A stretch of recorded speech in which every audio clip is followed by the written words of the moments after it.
네, 오늘 말씀의 제목은 너희 부모를 주 안에서 순종하라입니다. 우리나라는 5월 첫째 주는 어린이 주일로 지킵니다. 그리고 둘째 주는 어버이 주일로 지킵니다. 이것은 미국의 1914년에 미국 국회가 5월 둘째 주일을 어머니 주일로 정하여 기념일로 지키기로 결정한 그 후에 나중에는 어버이 주일로 바뀌어서 지금에 이르는 이것을 본받아서 우리가 어버이 주일로 지키고 있습니다. 우리나라는 1930년 6월 15일 구세군에 의해서 어머니 주일로 먼저 지키기 시작합니다. 그리고 이후에 초대 대통령 이승만이 1955년 5월 8일 그 당시가 그때 주일이었고요. 그 어머니 주일을 지키던 그때를 어머니 날로 제정 공포합니다. 이게 지금 우리가 지키고 있는 어버이날입니다. 이승만이 1955년 5월 8일 주일에 지켰던 것이 지금 어버이날로 지켜지고 있습니다. 그리고 1960년에 교회에서는 어머니 주일을 어버이 주일로 개칭을 합니다. 그 이후에 1974년 정부에서도 어머니날을 어버이날로 개칭합니다. 이게 지금 우리가 지키고 있는 어버이 주일에 관한 이야기입니다.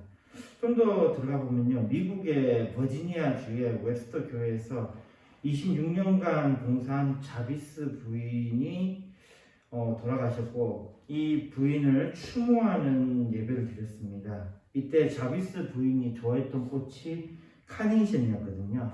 그 카네이션을 그 부인의 딸 안나가 어머니에게 바쳤던 것에서부터 유래합니다. 부모의 사랑과 은혜를 감사하는 자녀들이 자신의 가슴에 나중에는 카네이션을 달기 시작했습니다. 그러니까 어머니, 아버지가 다는 게 아니고 자녀들이 달았어요. 자녀들이 카네이션을 달았는데요. 그러니까 살아계신 부모님을 위해서는 빨간 카네이션을 달았고요. 그 다음에 돌아가신 분의 자녀들은 흰색 카네이션을 달았습니다. 이렇게 되어 있다가요, 나중에는 이 전부 다 붉은 카네이션을 통일하게 된 계기가 뭐냐면요, 부모님이 여전히 마음에 살아계신다라는 그런 의미로 모두가 붉은색 카네이션으로 바꿔서 달기 시작했습니다. 그러다가 나중에는 이 자녀들의 가슴에 달고 있던 이 카네이션이 이제는 부모님의 가슴에 이렇게 달아드리는 것으로 바뀌게 됩니다. 지금은 이 카네이션과 함께 정성이 담긴 선물을 드리기도 합니다. 최근에 보니까 앙케이트 조사를 했더라고요. 부모님들이 가장 받기 원하는 선물이 무엇인가? 근데 이거는 압도적인 1위가 현금이었습니다. 돈으로 달라. 이게 압도적인 1위였습니다. 그래서 요즘에는 그런 분위기인가 보더라고요. 카네이션과 돈으로 드리는 그런 모습인 것 같습니다. 지금 여기서 이야기하고자 하는 것은요, 어버이 주일에 그러면 노인들은 그럼 해당 사항이 아니냐? 그것도 아니라는 겁니다. 노인들도 어때요? 여전히 자신의 부모님이 계시잖아요. 그리고 아까 빨간색 카네이션을 다는 건 뭐라고요? 부모님이 여전히 자신의 마음에 계신다라는 것 때문에 빨간색 카네이션을 단다는 거잖아요. 이 어버이 주일은 모두에게 해당하는 겁니다. 모두에게요. 이 세상에 나아진 사람들 모두에게 해당하는 거예요. 내가 누군가가 주인공이 되기도 하지만 누군가가 또 거기에 대해서 지켜야 되는 어떤 의무를 가지는 그런 주일로 지켜지고 있습니다. 그럼에도 불구하고 우리는 여기에 의문을 제기할 수 있는 게요. 왜 우리는 부모에게 이렇게 합니까? 왜 부모에게 순종합니까? 왜 공경을 해야 됩니까? 이건 뭐 철학적인 이야기로는 존재론적인 것이냐 아니면 가치론적인 것이냐에 관한 이야기입니다. 존재론적이라고 하는 이야기는요, 그냥 부모이기 때문에 당연히 공경을 받아야 된다는 의미고요. 가치론적인 의미라는 것은 이분이 존경을 받을 만한 사람이기 때문에 순종을 해야 된다, 공경을 해야 된다라는 의미입니다. 자, 그렇다면 우리 기독교는 어디에 그 강조점을 두고 있느냐를 우리가 보아야 합니다. 에베소서 6장 1절에 보면요, 자녀들아 너희 부모를 주 안에서 순종하라, 이것이 옳으니라 라고 있습니다. 이 부분을 헬라어로는요 이렇게 되어 있어요. 따테크나 히파쿠에테 또이스 고네이신 휘몬 enquiriu 이게 중요합니다. enquiriu tutto garestin dicaion이라고 되어 있습니다. 여기 보면요, enquiriu 이 부분을 우리가 좀 봐야 되고, 근데 일단 우리가 그 뒤에 문장인 tutto garestin dicaion 이 부분을 한번 봅시다. 자, 이걸 우리나라 말로 번역했을 때는 이것이 모르니라고 되어 있는데요. 여기 보면은 뒤에 나온 디카이온이 이게 디카이오스거든요. 이 디카이오스는 공평, 의로움이라는 뜻을 가지고 있어요. 이 단어가 디케라는 거 아십니까? 디케라는 여신이 그 그리스 로마 신화에 있습니다. 디케. 그 로마에서는 유스티아라고 그러죠. 이 정의의 여신이라고 그러는데요. 이건 아마 법원에 가면 볼 수 있을 겁니다. 법원에 가보면 여신이 눈을 이렇게 가리고 있고 찬칭을 들고 있는 모습 보이고 이렇게 본 거 있죠. 보셨죠? 그런 거요. 눈을 가리고 있고 찬칭을 들고 있는 거예요.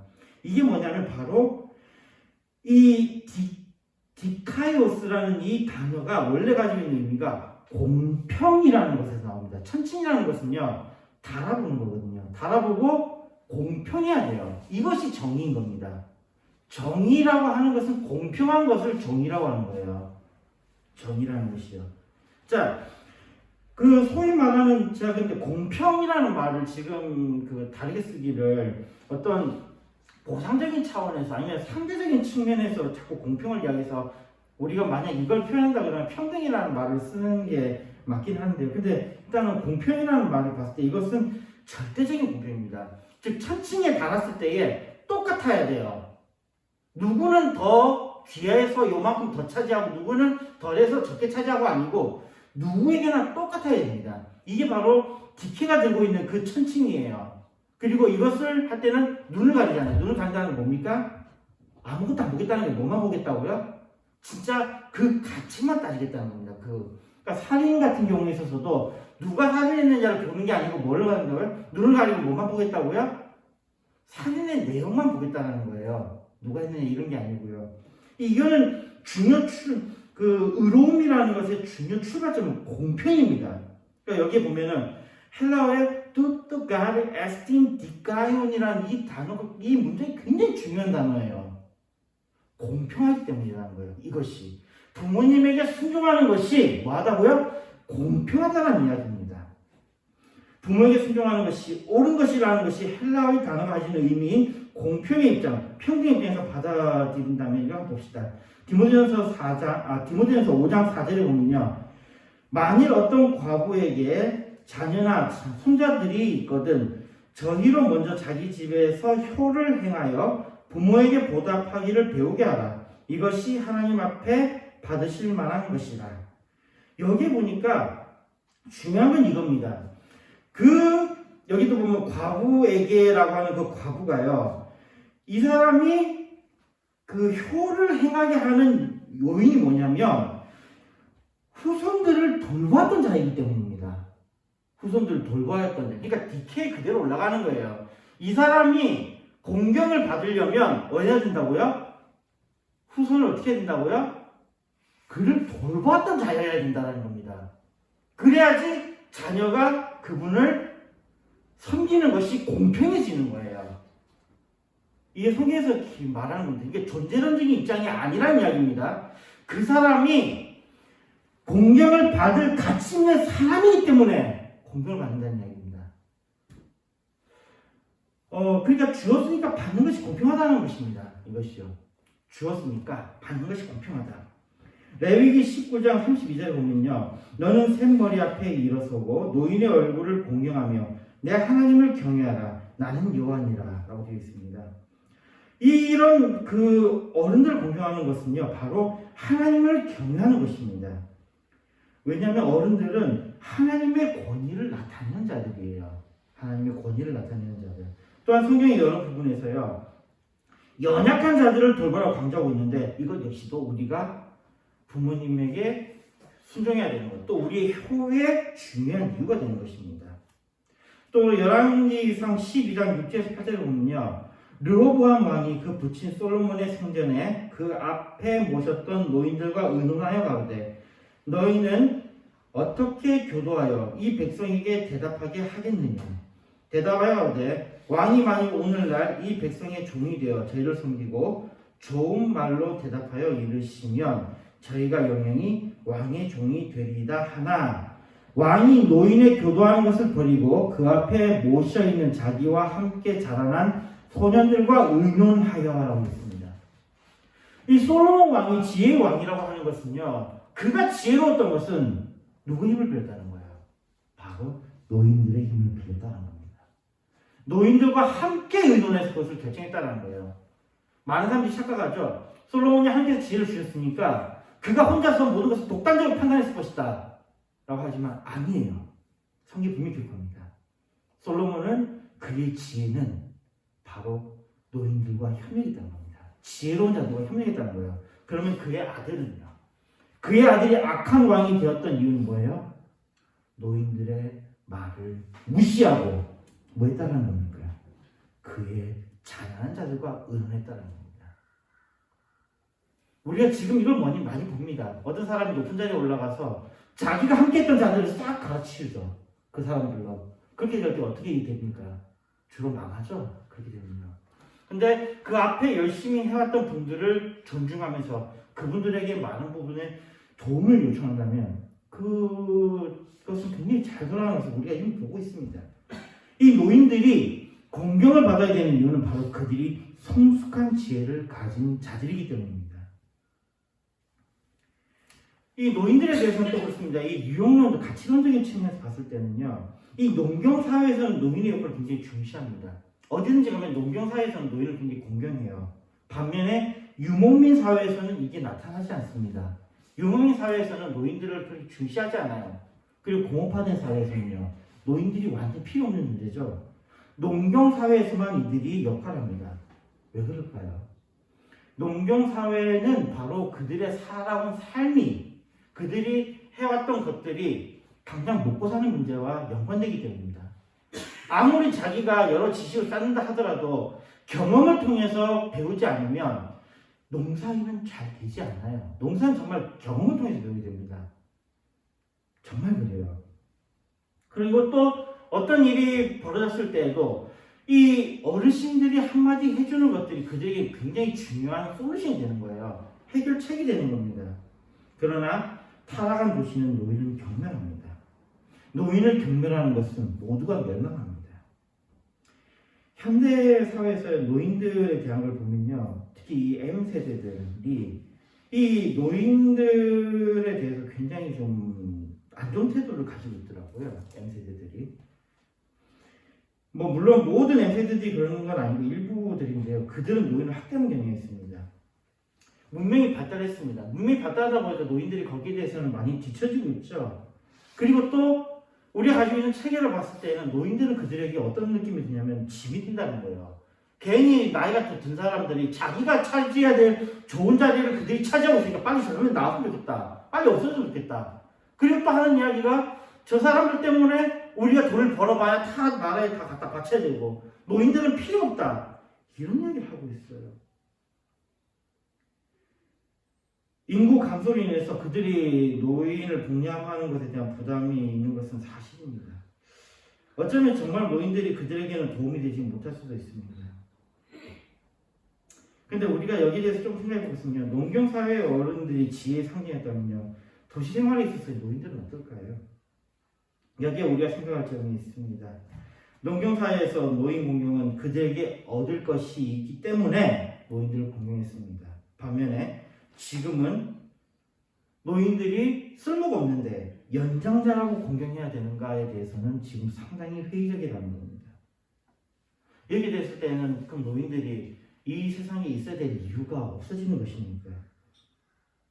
근데 이걸 한번 봅시다. 유교에서도요, 그 농경사회에 지독한 그 유교도 보면요, 이런 이야기 있죠. 군군 신신 부부 자자 이렇게 있잖아요. 임금은 임금다워야 되고 신하는 신하다워야 되고, 그 다음에 그 부부끼리는 부부다워야 되고 자식은 자식다워야 된다라고 합니다. 다움이라는 것을 굉장히 중시하는 거예요. 자, 그렇게 됐을 때 한번 봅시다. 유교 사회에서 노예들 중에서 노예의 노인들은 어떤 취급을 받는지 아십니까? 그렇게 효를 강조하던 그때요. 노인들 그냥 취급했죠? 그때 그때는요. 쓸모가 없으니까요. 이 이야기는 노인들 입장에서도 쓸모가 있을 때만 공경할 수 있다는 거 그대로입니다. 옛날과 지금 다르지 않다는 거예요. 그럼 우리 성경의 검토를 봅시다. 십계명에 보면요. 출애굽기 20장 12절에 내 부모를 공경하라. 그리하면 너희 하나님 나 여호와가 내게 준 땅에서 내 생명이 길리라 라고 되어 있습니다. 이 십계명이 내려질 이때에는 이스라엘은 뭘로 바뀌는 때였습니까? 유목사회에서 뭘로 바뀌는 거죠? 농경사회로 바뀌는 거였죠. 그들이 농경사회로 바뀌면서 이건 굉장히 중요한 그 지혜의 원천이 바로 노인들이기 때문에 부모를 공경하라는 말씀이 있습니다. 그리고 구약에서는 부모를 공경하라는데 이것이 절대적인 것을 보입니다. 그러니까 여기에 어떤 조건이 없어요. 그냥 부모를 공경하라고 있습니다. 그러면 이게 신약에서 어떻게 되느냐 보니까 골로새서 3장 20절에 보니까 자녀들아 모든 일에 부모에게 순종하라. 이는 주 안에서 기쁘게 하는 것이라. 여기도 여전히 마찬가지로 부모에게 순종하라 되어 있습니다. 근데 여기에 또 하나 있죠. 또 주 안에서 나가 또 던져. 또 주 안에서가 등장합니다. 아까 엔크리오 주 안에서라는 단어가 또 등장을 해요. 에베소서 6장 1절 오늘 본문 말씀 보니까요. 자녀들아 너희 부모를 주 안에서 순종하라. 이것이 옵니다. 역시 주 안에서는 말이 첨가됩니다. 엔크리오라는 말이 들어가는 거죠.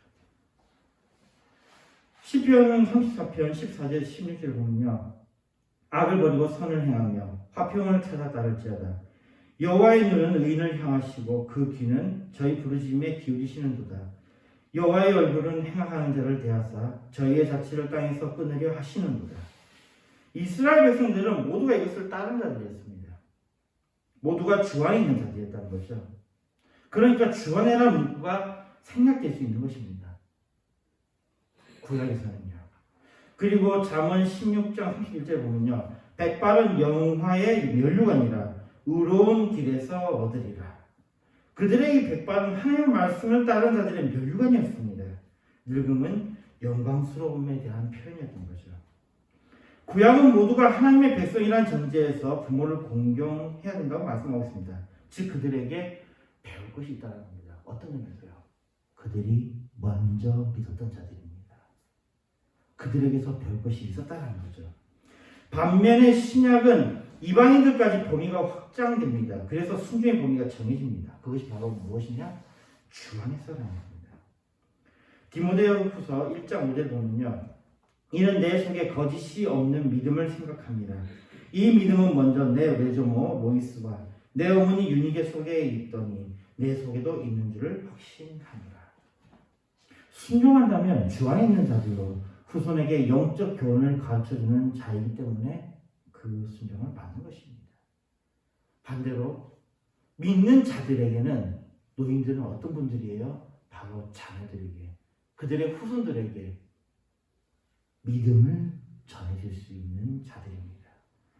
그래서 주 안에서의 순종입니다. 모든 부모가 순종의 대상이 아닙니다. 배울 것이 있는 부모가 순종의 대상이며 그 배울 것이 있는 부모는 바로 하나님을 경외하는 자들입니다. 하나님을 경외하는 부모, 노인들을 공경하는 것은 결과적으로 우리가 이 땅에서 잘 되고 우리의 수명이 길어지는 것입니다.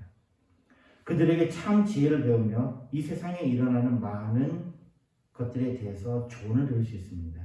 그리고 그들은 정신의 지지자가 되어주시며 기도하지 못할 때의 기도의 조력자가 되어주십니다. 추가적으로 우리가 부모를 공경함은 육체적인 공경을 넣는 것입니다. 비록 이 땅에 계시지 않지만 그분들의 믿음을 배우며 그분들의 지혜를 기억하는 것도 포함합니다. 말씀 읽겠습니다. 우리는 세상과 같은 기준으로 효를 강조하지 않습니다. 왜냐하면 우리는 그리스도인이기 때문입니다. 우리가 어른을 공경한다면 그들은 공경받아야 하는 사람일 경우에 한정합니다. 하나님을 경외하는 자들, 예수 그리스도를 따르는 자들, 주님의 교훈을 전달하는 자들, 그들이 우리가 공경할 어르신들입니다. 우리가 그리스도인으로 하나님을 경외하는 분들을 공경함은 우리가 그들에게부터 나온 것이며 궁극적으로 우리를 창조하신 하나님을 기여하는 것입니다.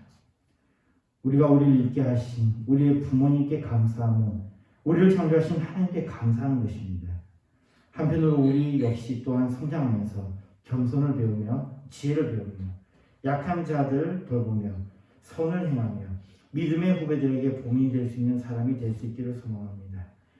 어버이 주일을 맞이하여 믿음의 조상들, 지금까지 우리를 있게 하신 분들에게, 부모님들에게 감사하며 하나님께 감사하는 시간을 가졌으면 좋겠습니다.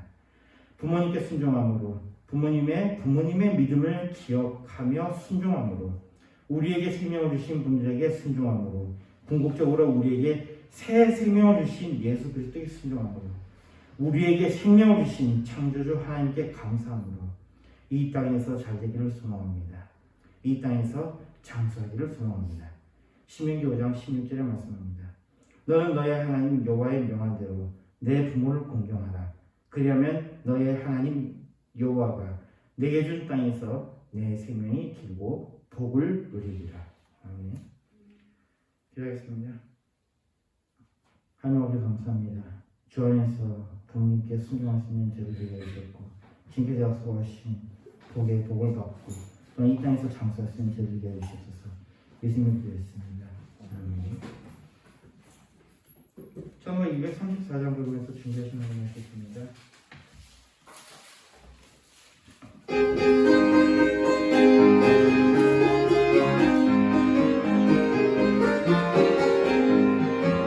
나의 사랑하는 채 기록되어졌으나 어머니 내 무릎 위에 앉아서 재미있게 듣던 말 그때 이를 지우며 내가 잊지 않고 기억합니다.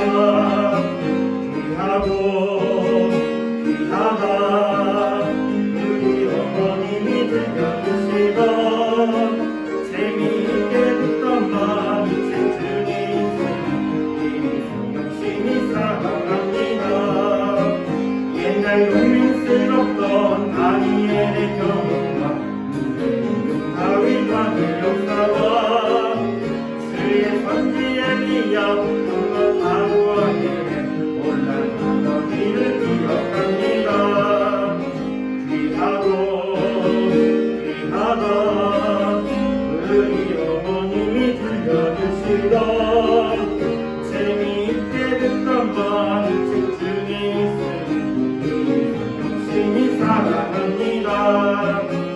예수 세상 계실 때 많은 고생하시고 십자가에 달려 돌아가시니 어머님이 읽으며 눈물 많이 흘리며 지금까지 내가 기억합니다.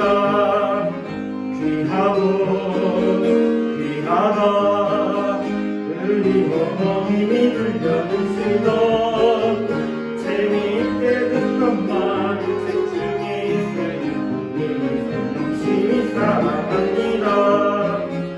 그때 일은 지나도 나의 눈에 환한 어머님의 말씀 기억하면서 나도 시시때때로 성경 말씀 읽으며 주의 뜻을 따라 살려 합니다. 귀하다 우리 어머님이 들려주시던 재미있게 듣던 말 책 중에 있으니 열심히 사랑합니다. 고생 기도하셨습니다.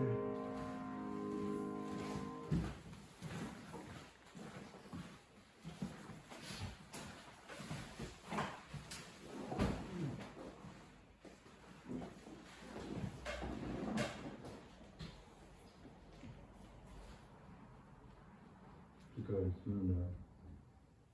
감사에 감사합니다. 전 함투 감사합니다. 가정에 대한 나라 편한 그런 되게 하시는 감사합니다. 대화 여러분이 감사합니다. 좋으신 하나님 오늘도 복되고 귀한 날 주시고 그 부모를 공경하는 이 축복을 저들에게 메시지 주심을 감사합니다. 저들에게 은혜의 은혜를 더하여 주시어서 이 땅에 사는 날 동안 말씀 들고 살아가기에 부족함이 없도록 늘 주의 성령으로 충만케 하시고 역사하심이 인도롭게 하여 주옵소서. 아버지는 이 귀한 예물을 드리는 길 특별히 아버지의 감상금 주일원금 주의 손길에 우리 하나님이 은혜 입혀 주시고 그 손이 복된 손이 되게 하시고 풍성한 손이 되게 하시고 아버지 하나님 정말 사랑하는 주의 일에 귀한 손이 될 수 있도록 복되게 주여 축복해 주옵소서. 감사드려 주 예수님의 이름으로 기도드리옵나이다. 아멘. 찬송가 1장입니다.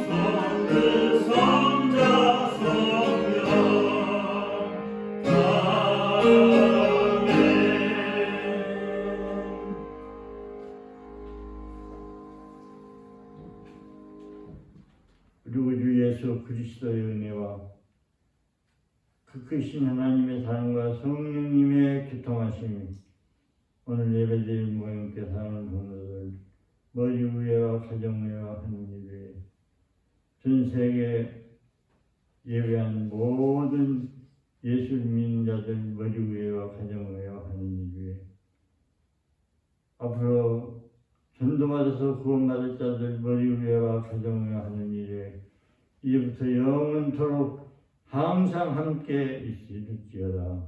아멘.